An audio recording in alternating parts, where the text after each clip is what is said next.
Hey, whippersnappers, it's Tortimer the Great. Welcome back to another exciting episode of Pokemon Showdown Little Cup Battles. We are using our Road to Rank team here today, and we put Boots up against a Surskit who protected on the first turn, but then went down to Fury Swipes before it could do anything real productive anyway, so that worked out pretty well. They bring in the Ghastly, probably expecting the switch, because they threw up the Shadow Ball there, and Boots is able to take it down with a knockoff because of the immunity. So that worked out real nicely for us.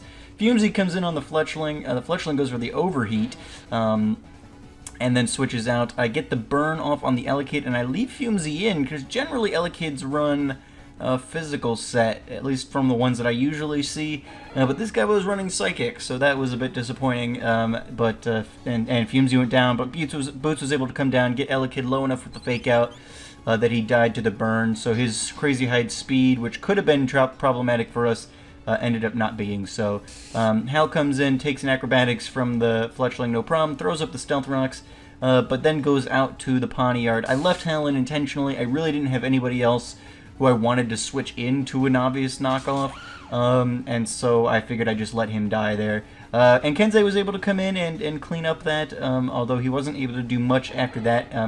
Not doing even half to the Drill Burr, and then going down in a single Earthquake, so that was too bad. But Boots was able to come in and get a good Fake Out off on the Fletchling, and then go down to the Fletchling, unfortunately. But Dory comes in, takes an Acrobatics like a boss there, and throws up the Thunderbolt. I was using the Scald initially because I was expecting a switch into the Drill Burr, but when it was obvious that wasn't going to happen, I just went for the Thunderbolt. Dory couldn't outspeed the Drill Burr, unfortunately, didn't win that speed tie, but Ryobi was able to come in and take care of it himself. So worked out very nicely, very nicely. So this team was fun. We were up against a pretty decent little team there, so nothing to be too ashamed about going one-on-one. But yeah, anyway, thank you guys for watching. Let's check out the next one. Here we go. Alrighty guys, battle number 2 commences as we send out Boots against Elliot the Grimer. And Boots gets a decent Fake Out off, and then we're going to go for the knockoff to get rid of the Black Sludge. Probably could have gone with Fury Swipes and just killed the thing, but I don't know. We go for the Fury Swipes here, and it goes down. So it ends up working out in the end. Boots has that toxic damage ticking away, though, so we're going to switch Boots out. We're going to bring Fumesy in against the Cherubi. The Cherubi is an interesting Pokemon. It's one that I've almost never been up against, and I've certainly never used it.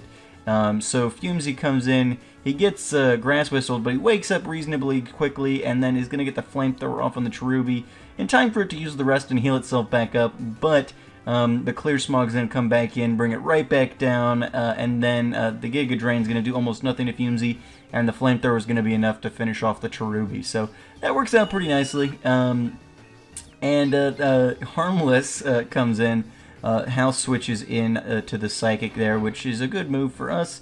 The Shadow Ball comes out, and they were smart, switch into their Munchlax there. I take the moment to throw up the rocks just to kind of see what Munchlax has. He throws up the Metronome, though, which he gets lucky and gives him a pretty decent stat boost there. Hal, I decided to throw up the Calm Mind myself, get those stat boosts going, and thankfully I did because we got the Flamethrowers coming out there. So Hal's going to be able to take those Flamethrowers thanks to our special defense boost and have enough time left to kill the Munchlax. So that worked out pretty nicely for us. Harmless comes back in at that point, and we throw up the Shadow Ball. We get the crit. I'm not sure. I haven't been up against enough Elgyms to really know if it mattered or if the Shadow Ball with the special attack boost would have killed it anyway, but either way, we did have a crit there. So Boots comes in with the Fake Out. Works out pretty nicely for us. I decided that I'm going to go for the knockoff because I'm always worried about the Berry Juice. Although I guess I probably could have realized that it had the leftovers from the previous turn. I guess I wasn't paying that close of attention. But I believe I went for knockoff as opposed to Fury Swipes or Brick Break because I was worried about the Berry Juice. And then Bellsprout comes in. I decided to throw Fumesy in as they set up the sub. I just Brick Break on Kensei. I was locked into it and it couldn't have done anything. So Fumesy's going to go ahead and break the sub, and then we win the speed tie on the next turn to kill the Bellsprout. So worked out pretty nice. Worked out pretty nice for us, and yeah, I'm happy with this team. I really, I dusted off for a couple of battles every couple of weeks, and it still seems to perform for me. So at least lower down on the tier here, where I generally seem to be hanging out for my my regular account, just because we do a lot of testing and things like that. But yeah, anyway, thank you guys so much for watching. I hope you guys enjoyed this episode of Tiny Tuesday, and I will see you guys next week with more Little Cup battling. So I've been Tortimer the Great, and you guys have been great. Make sure to those likes, comments, and subscriptions, and I will see y'all next time. Have a good one.